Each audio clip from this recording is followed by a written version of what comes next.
Fact number 1। क्या आपको पता है कि आज की जो हमारी मॉडर्न साइंस है और जो बहुत साल पहले लिखी गई भगवत गीता उसमें बहुत ज़्यादा सिमिलरिटी है।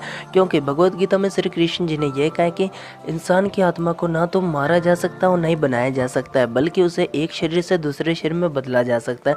और आपको जानकर हैरानी होगी कि थर्मोडायनेमिक्स का लॉ भी ये कहता है कि energy can never be created not be destroyed but change from one form to another form. देखा जाए तो दोनों लॉ एक दूसरे के बहुत ही ज़्यादा सेम है। और अगर बात करें आत्मा की तो साइंस भी आत्मा जैसी चीज़ों को एनर्जी ही मानता है। Fact number 2। क्या आपको पता है कि जब अर्थ सूरज से दूर होता है तब तो वह धीमी गति में मूव करता है, लेकिन जब वह सूरज के नज़दीक आ जाता है तब वह ज़्यादा गति में मूव करता है।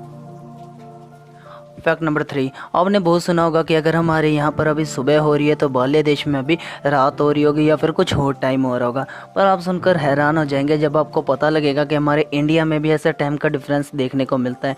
अरुणाचल प्रदेश और गुजरात के में सूरज उगने के समय में 2 घंटे का में अंतर देखने को मिलता है। Fact number 4। क्या आपको पता है कि जो नंबर 4 है वो एक तरह के इंग्लिश वर्ड्स का ब्लैक होल है। क्योंकि आप कोई भी वर्ड उठा लो, मान लो एप्पल, अब इसके एलिमेंट काउंट करो APPLE, टोटल हुए 5 एलिमेंट्स। अब 5 को लिखो FIVE। अब इसके जब हम एलिमेंट्स काउंट करते तो हमें आंसर मिलता है 4, और 4 को आगे जाए अपनी जितनी मर्जी बार करो आपको आंसर 4 ही मिलेगा। आप ऐसे कोई भी वर्ड उठाकर कर सकते हो, लेकिन आपको एंड में आंसर 4 ही मिलेगा। Fact number 5। क्या आपको पता है कि थॉमस अल्वा एडिसन का बचपन से ये मानना था कि अगर हम बर्ड्स की तरह कीड़ा मकोड़े खाने लग जाएं तो हम भी उड़ना सीख जाएंगे। ऐसे में उन्होंने एक बार अपने दोस्त को एक कीड़े मकोड़ों वाला घोल भी पिला दिया था, जिस कारण से उन्हें बहुत ज़्यादा डांट भी सुननी पड़ी थी। Fact number 6। क्या आपको पता है कि हमारे डेथ के बाद भी हमारा काफ़ी समय तक हमारा माइंड जो है काम करता रहता है।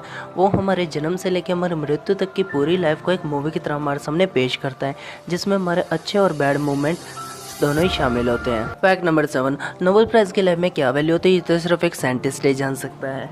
लेकिन आपको जानकर हैरानी होगी कि फेराडे नाम का एक साइंटिस्ट था जो कि अपना नोबेल प्राइज़ तक लेने नहीं गया था। शायद उनका मानना ये था कि ये सारी चीज़ें एक टाइम पास है, और इसी कारण से वो अपना नोबेल प्राइज़ भी नहीं लेने गए।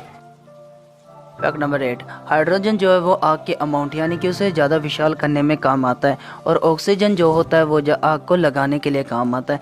लेकिन जब हम 2 कण हाइड्रोजन के और 1 कण ऑक्सीजन का उनका रिएक्ट करवाते हैं तो वहाँ पर हमें मिलता है वाटर, जिसे H2O भी कहते हैं। लेकिन ये आग लगाने के नहीं, आग बुझाने के काम आता है।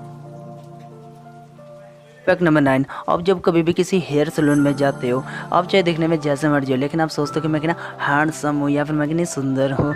ऐसा होता है इसलिए क्योंकि एक तो वो जो मिरर है वो बिल्कुल ही प्योर अमाउंट का होता है, और दूसरा वो रखा भी कुछ ऐसी जगह पर जाता है जहाँ पर सूरज की लाइट बिल्कुल इस जो लाइट है वो बिल्कुल ही फुल अमाउंट में है और आपको एक निखार दे जाए। और जब आप उसे देखते हो तो आप तो सोचते ही हो कि वाह मैं कितना हैंडसम हूँ।